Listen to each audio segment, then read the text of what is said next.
It's hot here today.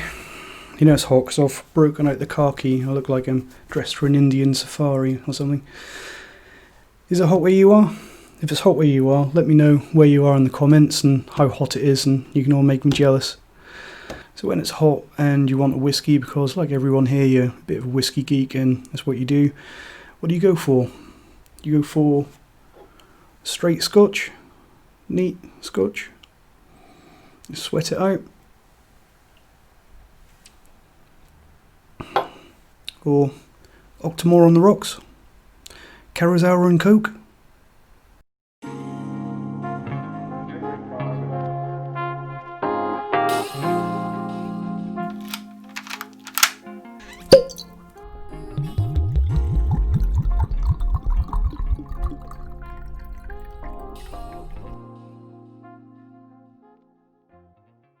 So anyone that said yes to Octomore on the rocks or Carousel and Coke, just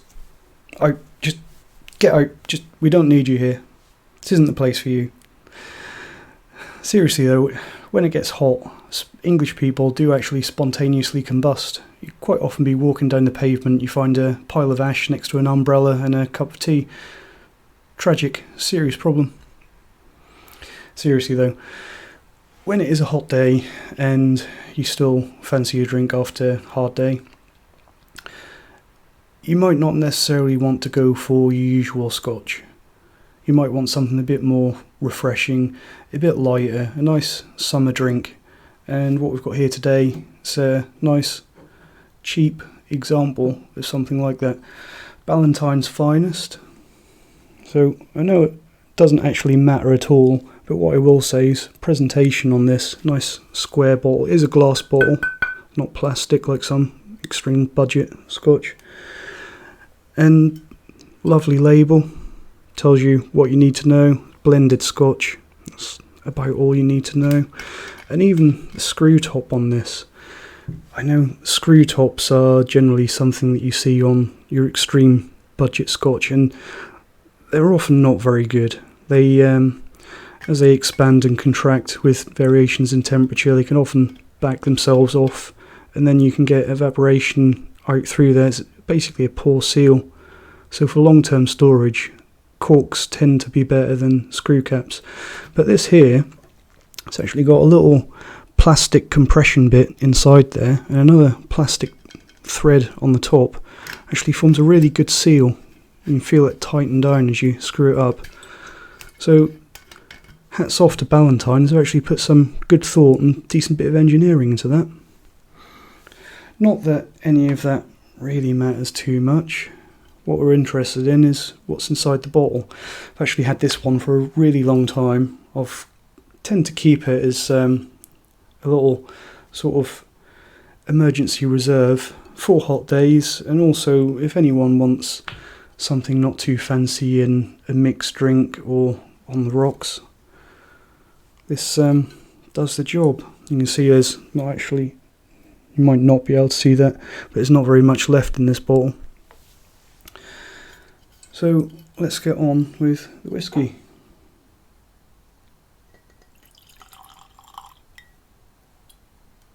Another good thing about this bottle, it doesn't actually seem to drip down the neck. It must be because you've got all this business on there. It tends not to make a mess of your table. Put that where you can see it.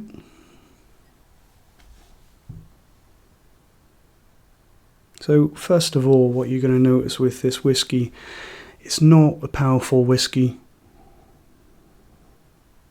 I'd even go as far to say it's not a complex whiskey. But for something at this price point, what is important is that it's definitely not a harsh whiskey.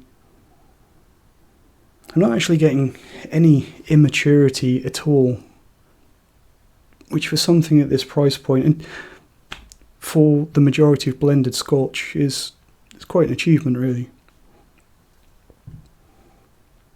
So I am getting a very sweet barley sugar note. It's very pleasant. Some fudge, icing sugar, So you're basically smelling reasonably well matured alcohol with some little bit of input from some oak casks, probably almost exclusively matured in bourbon casks, probably not particularly active casks. Obviously, being blended Scotch, it's hard to say what it's actually matured in, because you're going to have at least one single malt and at least one grain whisky in there. In reality, it could be dozens of different whiskies going into the bottle, all to make the profile that Ballantines want at the price point that they want it.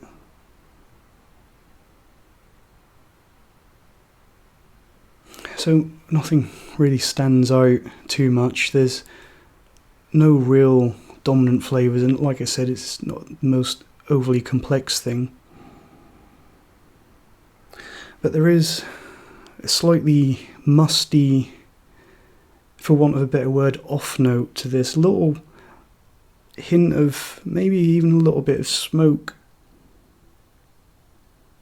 It's not completely one-dimensional. There is more going on there. Maybe even a little bit of lightly peated barley. You can tell that what they've done with this, they've obviously started with a lot of grain whisky has gone into this. But it's good grain whisky, it's not immature, it's a decent quality grain. And that's what I often compare this to, really.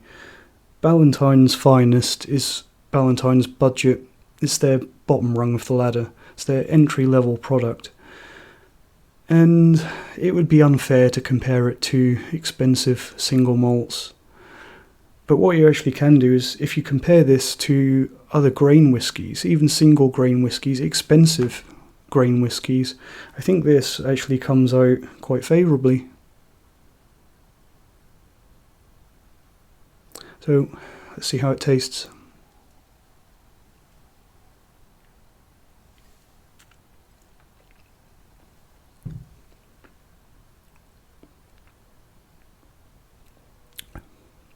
So again, it's actually very similar to the nose.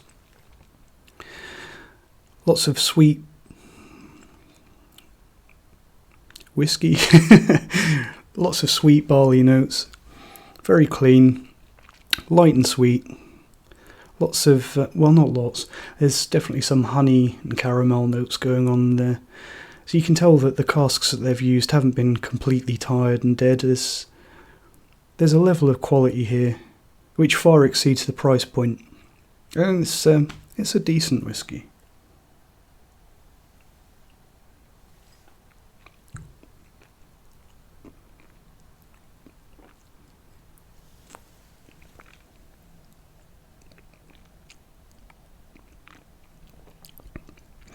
And at the end there, again at the end of the palate, as per the nose, there is that little hint of something more interesting, something a little bit smoky.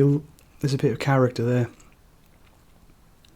I suspect what they do with this bottling, they probably start off with some decent grain whiskey, and I think they probably don't go overboard with a single malt, but it feels to me like it's been top dressed, sort of made a little bit more exciting with some quite nice characterful single malt.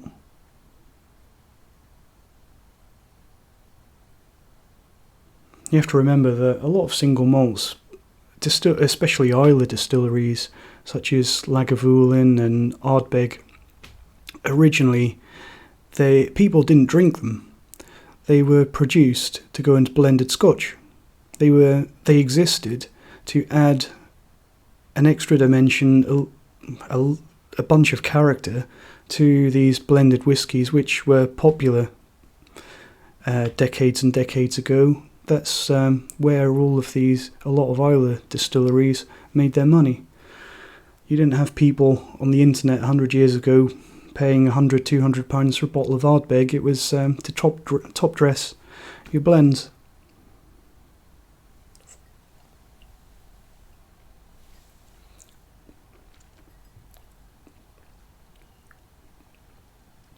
Forgot to mention, I was showing you before, the colour of it is actually reasonably pale.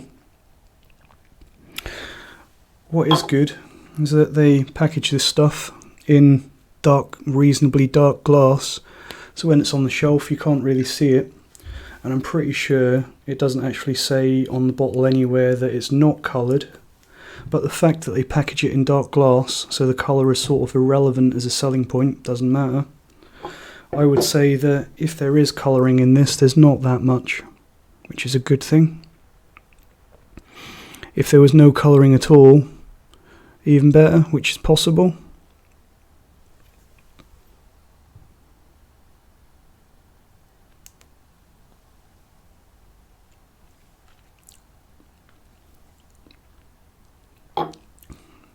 To be honest, in my opinion, this is not a single malt. It's not going to win awards in a blind tasting against other single malts, but it does a decent job. And at the price point, it's pretty hard to beat, to be honest. I believe I paid £14 for this, which I believe is around $17 US.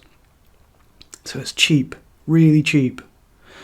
That was on special offer, because in the UK at least, you find this stuff in most of the major supermarkets, and they quite often put it on quite heavy discount, which is nice.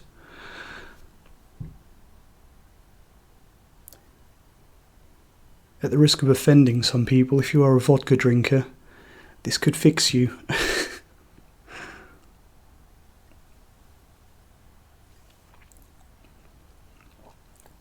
I don't mean that in any mean-spirited way, but if you do like your drinks on the smooth, light side, then this is a really good one. You'd probably really enjoy this, even neat.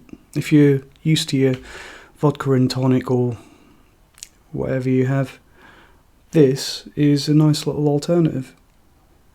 It's not going to shock anyone. There's no really strong flavours there, and it's very smooth and pleasant.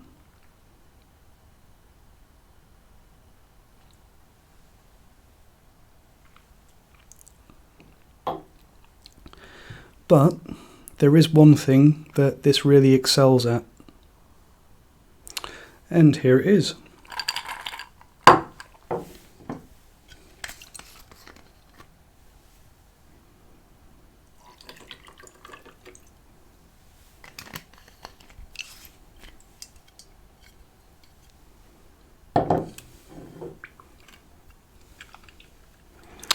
Look at that, that's a lot of ice. And you notice my very fancy Royal Doulton glasses there. Nothing but class here.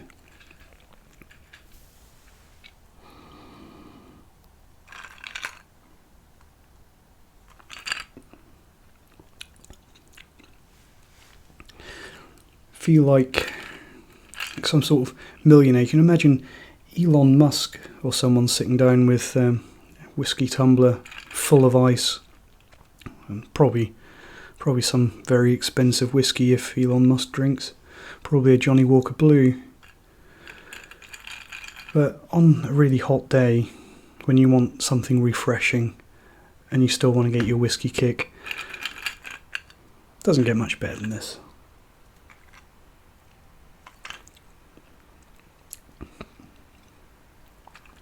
As I said, really budget price point on the Ballantine's finest. And if you want a drink on the rocks, or if you're starting out in whiskey and whiskey on the rocks is your thing, you can't go too far spending just over a tenner on a bottle of this. Yeah.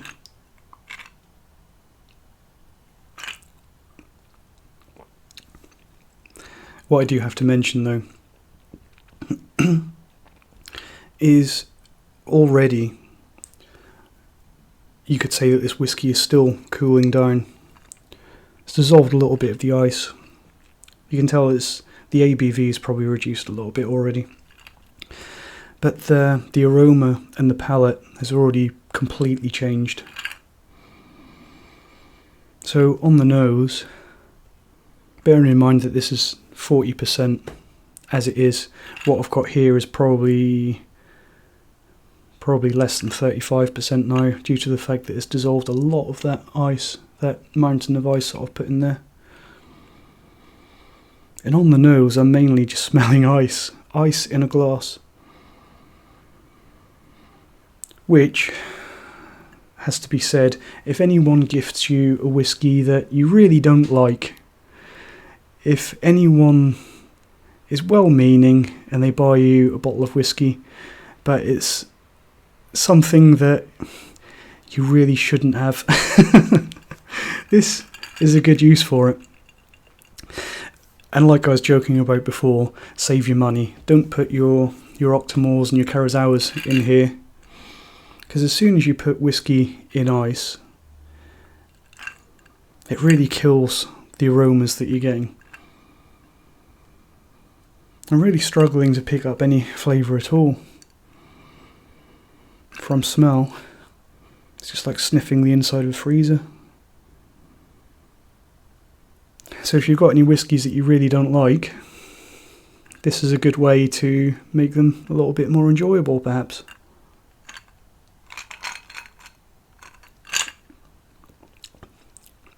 And again, on the palate, it's really killed a lot of the it's killed a lot of the sweetness, actually. So again, vodka drinkers, this might be your gateway into whiskey, perhaps.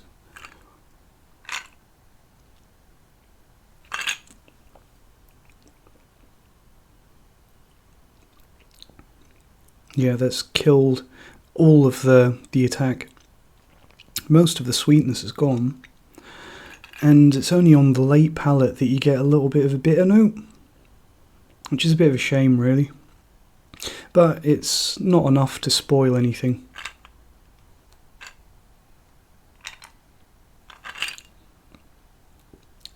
Yeah, perfectly fine.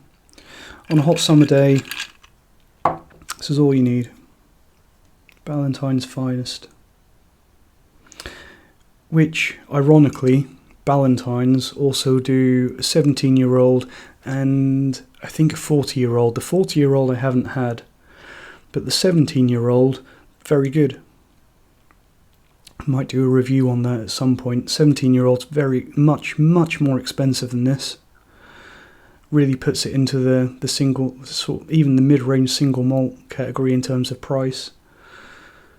But for whiskey on the rocks, or something for guests, or even something to give to a friend who wants to try whiskey who might not appreciate something a bit more brash, this is well worth the money.